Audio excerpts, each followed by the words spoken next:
साथियों नमस्कार। साथियों, हमारे अजीत डोभाल साहब इस समय चाइना में हैं। एक्चुअल में इस साल सितंबर में चाइना में एससीओ की मीट होनी है। उस मीटिंग से पहले हमारे अलग अलग मंत्री जाकर के पहले मुलाकात करते हैं वहाँ के काउंटर पार्ट से। तो हमारे अजीत डोभाल साहब चाइना गए हुए हैं। चाइना में बैठ करके चाइना की धरती पर चाइना को दो बातें सुना के आ गए हैं जी।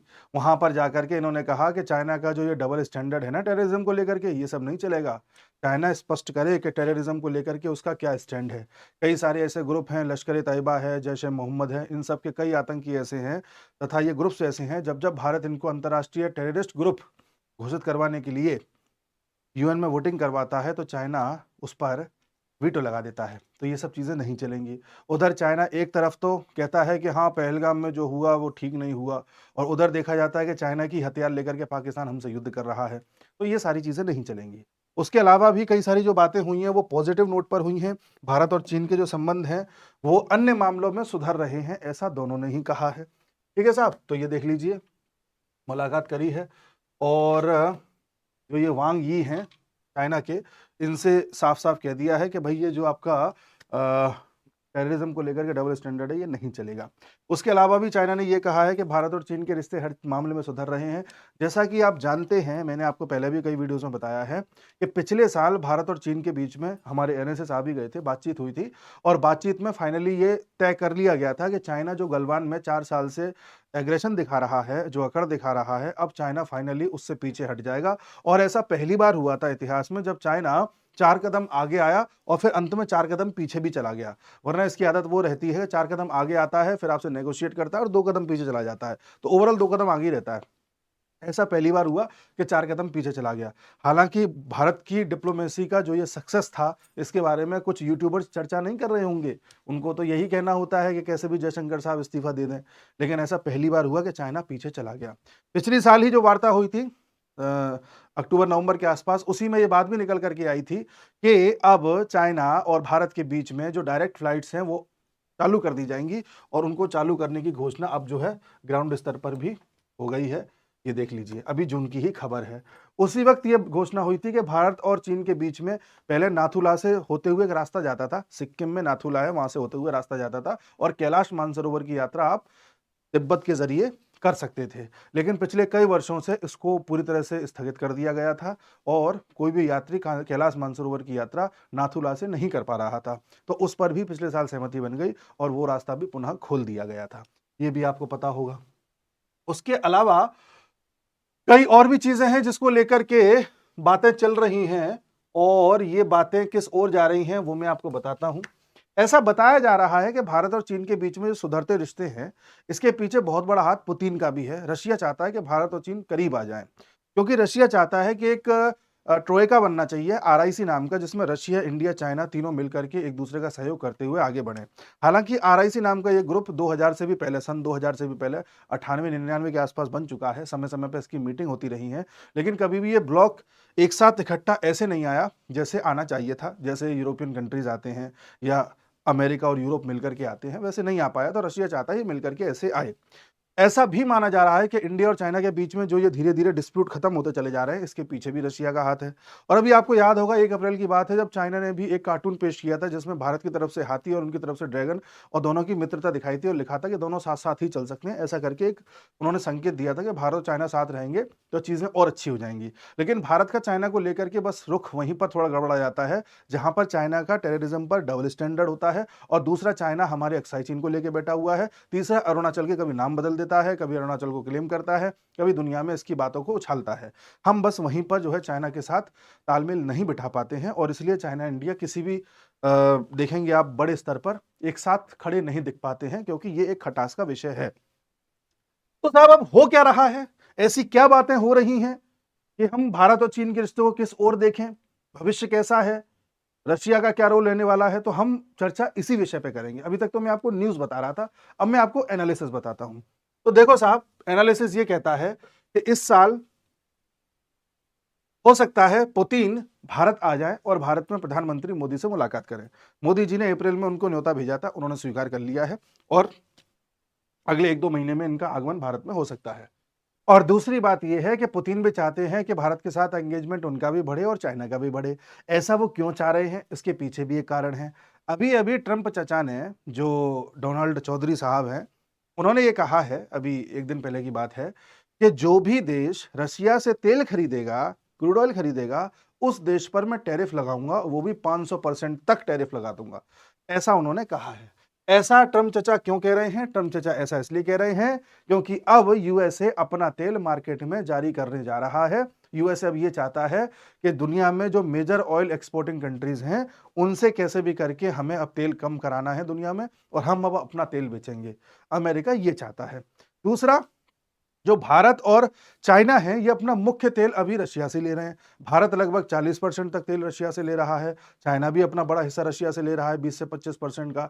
तो यानी कि रशिया जो तेल एक्सपोर्ट कर रहा है, उसमें 70% तेल ऐसा है जो भारत और चाइना को ही मिल रहा है। ऐसी स्थिति में अगर रशिया से तेल लेने पर हम पर टैरिफ लगता है, वो भी 500%, तो इसमें रशिया का भी नुकसान है, हमारा भी नुकसान है, चाइना का भी नुकसान है, ऐसा आपको प्रतीत हो रहा होगा। लेकिन इसमें सबसे ज़्यादा नुकसान है यूएसए को, क्योंकि यूएसए जब हम पे टैरिफ लगाएगा तो हम भी स्टेप्स उठाएंगे उस हिसाब से, हम भी चीज़ें डाइवर्ट करेंगे अपनी। और यूएसए कुछ भी है, बहुत बड़ी ताकत है, नो डाउट, लेकिन आज भी इंडस्ट्रीज उसके बाहर ही हैं, चाइना में ही हैं, थोड़ी बहुत भारत में है, भारत में उतनी नहीं है, अब शिफ्ट हो रही है धीरे धीरे, लेकिन मुख्यतः चाइना में ही है। तो यूएस अगर ये सोचे कि चाइना से बिगाड़ लेगा, तो चाइना से बिगाड़ करके वो अपने यहाँ ही चीज़ों को महंगी कर लेगा, वो हम आपको पहले बता चुके हैं। और यूएस ये सोचे कि भारत से बिगाड़ लेगा तो उसका काम चल जाएगा, तो भारत दुनिया का सबसे बड़ा मार्केट है, उसे चीज़ बना करके अगर बेचनी है, कोई सेवाएं देनी है, कोई भी चीज़ करनी है, तो भारत में करनी पड़ेगी। तो इन दोनों देशों से बिगाड़ करके न सिर्फ अपनी मैन्युफैक्चरिंग बल्कि सर्विसेज और मार्केट, सभी चीज़ों से यूएसए हाथ धो बैठेगा। बेशक हमको भी नुकसान होगा, लेकिन हमने अपने ऑयल को इतना ज़्यादा डाइवर्सिफाई कर रखा है कि हम चलो कहीं और से ले लेंगे। तो ऐसी स्थिति में जहां अमेरिका के ये डोनाल्ड चौधरी हर किसी को हड़काने में लगे हुए हैं, खैर ये रिपब्लिकन हैं, ये अपनी तरीके से दादागिरी झाड़ रहे हैं। इससे पहले डेमोक्रेट्स थे, वो अपनी तरह से दादागिरी झाड़ रहे थे। ये सभी लोग मिलकर के दुनिया को जिस तरह से चलाना चाहते हैं अमेरिकन, ऐसी स्थिति में दुनिया में अब ये जरूरी हो गया है कि जो ब्रिक्स कंट्रीज हैं वो अपने साथ आएं। जैसा कि आपको पता है, जिसमें ब्राजील है, इंडिया है, चाइना है, साउथ अफ्रीका है और रशिया है। अब उसमें ईरान भी आ गया है, सऊदी भी आ गया है, यूएई भी आ गया है, इथोपिया भी आ गया है, एरिट्रिया भी आ गया है, इजिप्ट भी आ गया है। ये सभी देश आकर के अब उसको और बड़ा ब्लॉक बना चुके हैं। ऐसी स्थिति में अगर ये देश और करीब आए और ब्लॉक को मजबूत करें, तो हो सकता है कि अमेरिका की इस दादागिरी के अगेंस्ट एक ब्लॉक तैयार हो सकता है। लेकिन इसमें भी एक दिक्कत है सऊदी जैसे देशों की, जो अमेरिका के पक्ष में झुके रहते हैं। ये आपकी हर चीज में बात मानेंगे, बड़ा मुश्किल है। ऐसी स्थिति में फिर दूसरा जो ग्रुप आता है वो आता है एससीओ, जिसकी अभी मीटिंग होनी है सितंबर में। एससीओ में क्या है, कुछ सेंट्रल एशिया के देश हैं, जो आपको पता है, ये तुर्कमेनिस्तान, किर्गिस्तान, कजाकिस्तान, ये सब, और रशिया है, चाइना है, भारत है, पाकिस्तान है, उसमें भी ईरान है, एससीओ में भी ईरान है।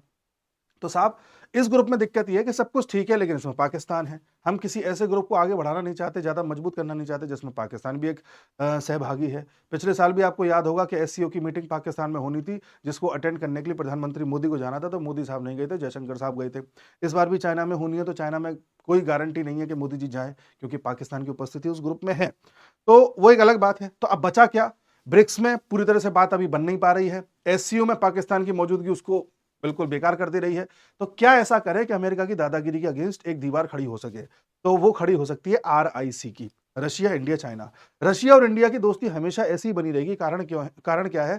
कारण ये है कि हमारे जो ज्यादातर डिफेंस इक्विपमेंट हैं, चाहे एयरफोर्स में हो, चाहे अन्य डिपार्टमेंट्स में हो, वो ज्यादातर हमने रशिया से ले रखे हैं।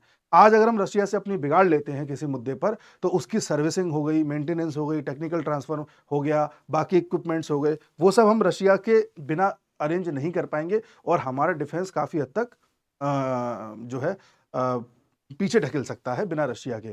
तो जब तक हम डिफेंस में आत्मनिर्भर नहीं हो जाते, तब तक हम रशिया से बिगाड़ नहीं सकते, तो बिगाड़ना हम चाहते भी नहीं है।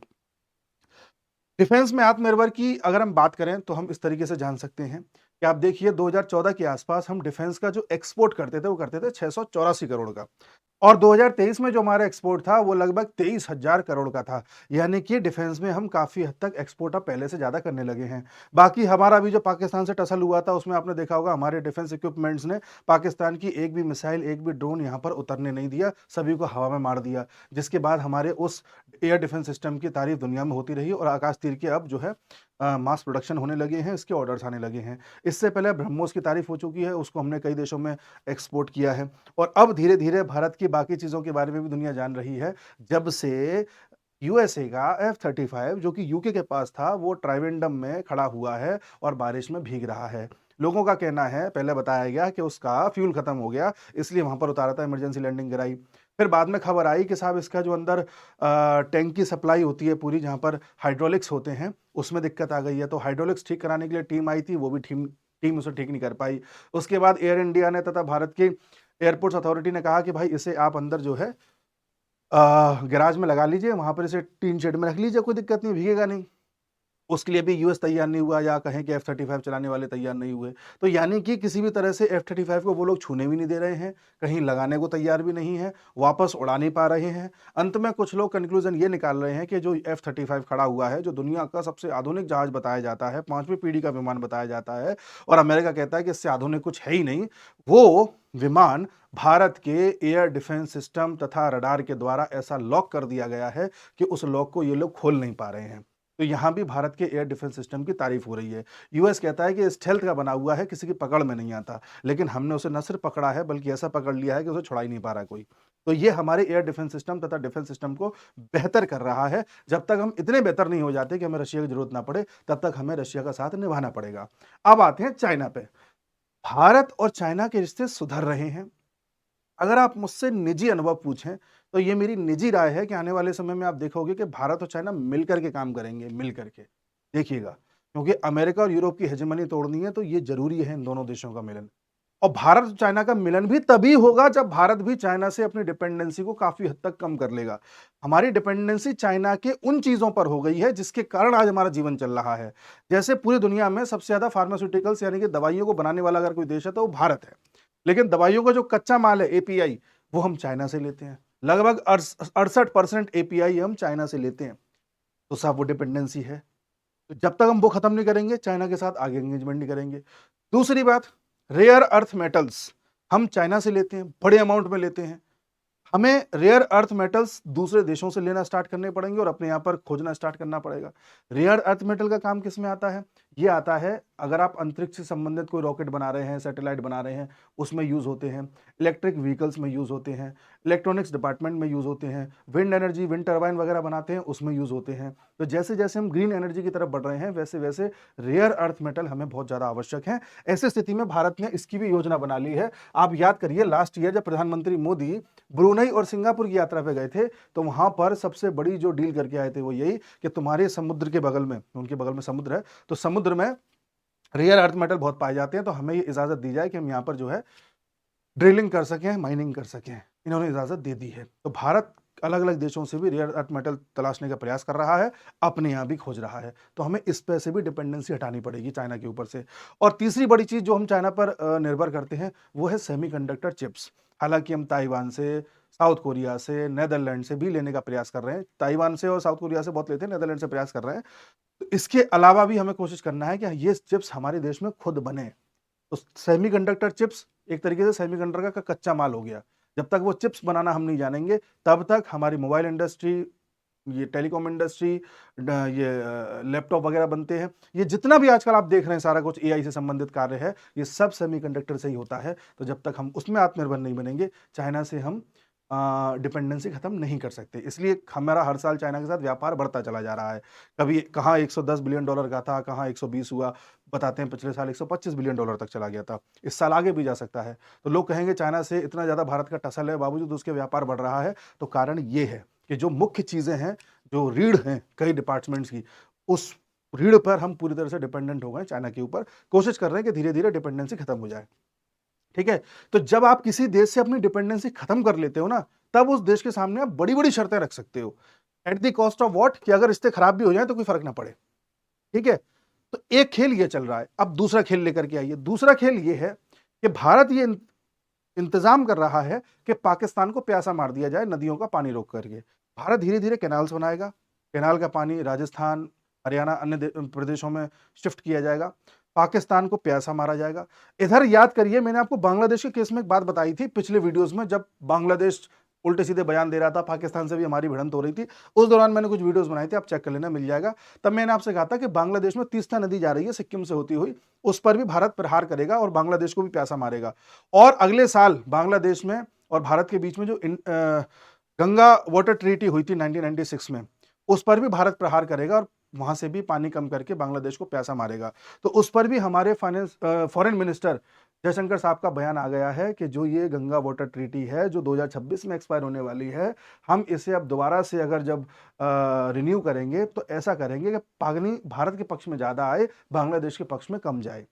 दूसरी बात उन्होंने ये कही कि पिछली बार ये ट्रीटी 30 साल के लिए की गई थी, इस बार सिर्फ 10 साल के लिए की जाएगी। तो आपको पानी की बात एकदम से कहां से आ गई? पहले हम बांग्लादेश को और पाकिस्तान दोनों को प्यासा मारेंगे, बिल्कुल वो खत्म कर देंगे कि इनके बिल्कुल पानी की कोई इनके यहाँ सप्लाई रहे ही नहीं।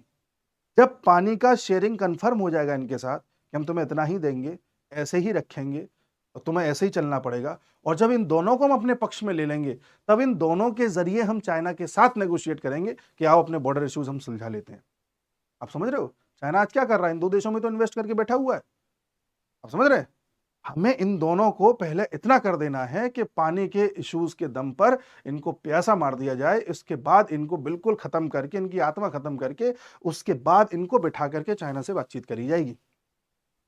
ये है चाइना। हमें चाइना से बॉर्डर इश्यूज को रिजॉल्व करना है, अक्साई चीन लेना है, उसकी नींव रखी जा रही है। ठीक है जी। उसके अलावा एक खेल और होना है, वो ये कि जैसे जैसे चाइना के साथ डिपेंडेंसी खत्म होगी, जैसे जैसे रशिया के साथ डिपेंडेंसी खत्म होगी, जैसे जैसे हम इनको और इनको प्यासा मारेंगे, वैसे ही वैसे पाकिस्तान को भी आप देखेंगे धीरे धीरे अंदर ही अंदर टूटते हुए देर नहीं लगेगी। पाकिस्तान के टुकड़े होना भी हमको चाइना के और नजदीक ला सकता है। चाइना की आज ताकत क्या है? पाकिस्तान है। चाइना पाकिस्तान को 50 रुपए दे देता है, पाकिस्तान उसके दम पर हमको परेशान करता है। चाइना टेररिज्म के मुद्दे पे भारत के साथ क्यों नहीं आ पा रहा है? क्योंकि चाइना की उम्मीद आज भी पाकिस्तान है, वो पाकिस्तान के जरिए भारत को परेशान करना चाहता है। इसलिए सबसे पहले इस पाकिस्तान का इलाज करना होगा। पाकिस्तान के जिस दिन टुकड़े हो जाएंगे या बलूचिस्तान भी अलग हो जाएगा, उस दिन चाइना का जो सीपेक का प्रोग्राम है अपने आप फेल हो जाएगा और चाइना यहाँ से जो लाभ ले पा रहा है वो लगभग लगभग उसके खत्म हो जाएंगे। तो अभी इंतजार हमें ये करना है कि या तो पाकिस्तान और बांग्लादेश लगभग लगभग टूटने के कगार पे आ जाए पहला, या इनको हम पानी के जरिए इतना सिकोड़ दें कि फिर हमारे टर्म्स पर नेगोशिएट करें चाइना के साथ। तीसरा खेल ये है कि हम इतने आत्मनिर्भर बन जाएं कि हमें चाइना रशिया की जरूरत ना पड़े। हम रशिया तो छोड़ो, चाइना के सामने कोई शर्त रखें तो ऐसा ना हो कि चाइना हमको किसी तरह से ब्लैकमेल करे जैसे अमेरिका कर रहा है दुनिया को। तो हमें यहाँ पर इतने मजबूत होने की आवश्यकता है। फिलहाल सबका जो एक कॉमन गोल है वो है अमेरिका। अमेरिका को फिलहाल तौर पर अगर हमें काउंटर करना है इकोनॉमिक टर्म्स में, तो भारत और चाइना का नज़दीक आना बहुत ज़रूरी है, और भारत और चाइना उस लेवल पर नज़दीक हैं जिससे अमेरिका का काम हो जाए। हालांकि पूरी तरह से नहीं है। जिस दिन भारत और चाइना एक तरह से पूरी ताकत के साथ साथ आ जाएंगे, उस दिन आप देखोगे ये जितनी भी वेस्टर्न हेजेमनी है खत्म हो जाएगी। ये बात चाइना को समझने की आवश्यकता है। हो सकता है चाइना समझे। तो अभी चाइना में जब तक शी जिनपिंग है तब तक तो ये मुश्किल लग रहा है। तो अगर शी जिनपिंग चला जाता है या चाइना के पता नहीं रातों रात को उसके दिमाग में बदलाव आ जाता है, तब हो सकता है चाइना इस बात को समझे कि इस समय इंडिया, चाइना, रशिया का साथ होना आवश्यक है, और नई वेस्टर्न हेजेमनी ऐसे ही दुनिया को नचाती रहेगी। तो ये पूरा खेल है, ये पूरी बिसात बिछाई जा रही है पिछले कई वर्षों से, जिसको सफलता मिलने लगी है पिछले साल के अक्टूबर-नवंबर के आसपास से, जब डोवाल साहब पहली बार गए थे। फिर उसके बाद अभी आप देख रहे हैं इस साल के अप्रैल में चाइना का बयान आएगा, भारत चाइना को साथ चलना चाहिए। फिर चाइना बीच-बीच में बदमाशी भी देता है, पहलगाम के टाइम पर आपने देखा। उसके बाद चाइना यहाँ में अभी अजीत डोभाल साहब दोबारा गए हैं और चाइना को हड़का के आए हैं। तो चाइना भारत नज़दीक आने का प्रयास कर रहे हैं। कुछ डिफरेंसेस हैं जो मैं आपको बता चुका हूँ, कुछ शर्तें हैं जो अगर पूरी हो जाती हैं तो और नज़दीक आ जाएंगे, और जिस दिन भारत और चाइना पूरी तरह से नज़दीक आ जाएंगे, वेस्टर्न हेजेमनी खत्म हो चुकी होगी। तो अजीत डोभाल साहब उस गेम प्लान में लगे हुए हैं। तो मुझे उम्मीद है आपको पूरा कहानी समझ में आ गई होगी कि हमारे पास ऑप्शन क्या-क्या हैं। ब्रिक्स है, एससीओ है, आरआईसी है। आरआईसी से भी छोटा आओ तो आईसी है, इंडिया, चाइना है। इनमें कहाँ-कहाँ, क्या-क्या दिक्कत आ रही है, मैंने पूरा समझा दिया है। अभी अगर कोई और इसमें अपडेट आती है तो मैं आपके सामने ज़रूर लेकर के आऊँगा, है ना? तब तक के लिए नमस्कार।